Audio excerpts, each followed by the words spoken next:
I'm Lucas Guerin. I haven't talked very much in my videos, but I think this is a good occasion because I just got my Cube4you Gigaminx. So I ordered this Sunday night as soon as it came out because I wanted to be one of the first to own it. This has been fiction for a few years and they're finally in mass production, and I just wanted to get one as early as possible. And it arrived relatively quickly, I think mid-Wednesday, with the fastest shipping option available. So I got it so early that the stickers weren't even available, but that's okay. I'm getting mine from Dr. Sticker, and I'm making sure to get them with the same color scheme as my regular Gigaminx. But I'm pretty happy with it because I got it quite early, and it's a pretty nice puzzle. It's about what I expected from it. It turns reasonably well on both layers, but even though it's version 4, it could be, there's still some room for improvement. It has reasonably nice parts. I'm not sure how well you can see these, zoom, but they're very smooth parts, and they resemble very much parts from a V-Cube 5x5, which the mechanism is based on. Verdes has said that they're not interested in making a 5x5, so Cube4you did, and Verdes is not interested in making 5x5 or any other Minx, and so Cube4you did, and it turned out reasonably well. So the pieces hold together quite well next to each other, but there's a lot of them to keep next to each other, so there's a bit of tolerance issues, but not enough to make the puzzle troublesome turning for me. Size-wise, the edge length is just over 4 centimeters, and as it says on the side, about 9.3 centimeters for the entire height. And the inner pentagon is about almost exactly the same size as a Meffert's Gigaminx. Here's a comparison. And they have a general same shape feel to the pieces, and I really like it.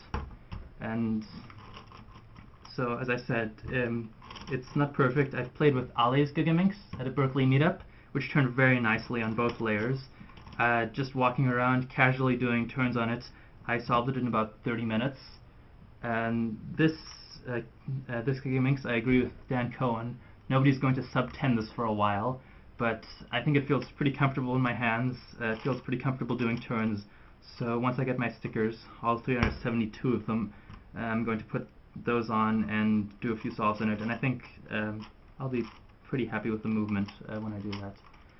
So before I assembled this, I made sure to lube it completely, every single part, with heavy-duty silicone spray. So I laid them out and sprayed all of them, including the extra pieces that came with it. And then I let that dry for a while, and then I assembled that.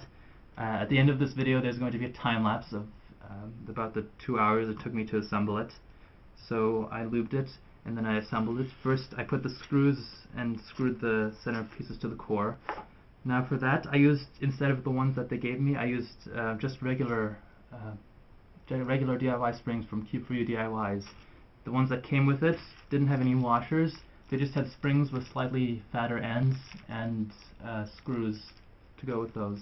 But I used regular DIY kit ones. I put onto a screw, I put a small washer, a spring, and then 2 smaller washers for spacing.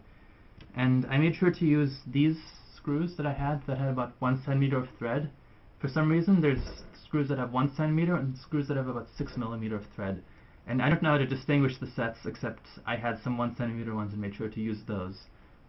Brian Logan asked me which ones I used, and there's a 70 cent and a 49 cent set on Cube4you under parts, but both of them look like the short thread to me, so I don't know. I just used the ones that I had, which had long thread, and so they fit in pretty well. And they went in all the way, and I could unscrew them a bit, and it still held together very well. And this is reasonably loose, but holds together very solidly. And I could, for example, drop this from a reasonable distance, although I'm not going to, and I think it would hold together and stay pretty much the same shape, even though there's a bit of flexibility. For example, this centerpiece has about 1 millimeter of wiggle room around the screw, although the puzzle is barely changed when I do this, but it holds together reasonably well. So I think that's everything. As Craig Bouchard said in 2006 on the UWR pages, me want Gigaminx. As I will say now, me have Gigaminx. I'm going to do a few turns in this Gigaminx so you can see how it moves. So double layer, single layer. You can turn with a single finger reasonably well.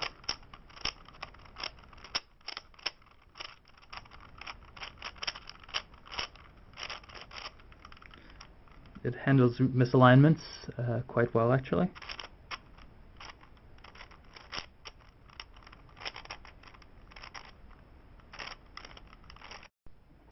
Okay, I'm going to try a Sune on my Gigaminx.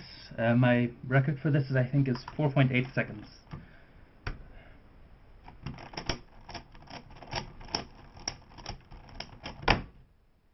Alright, new record, 4.25.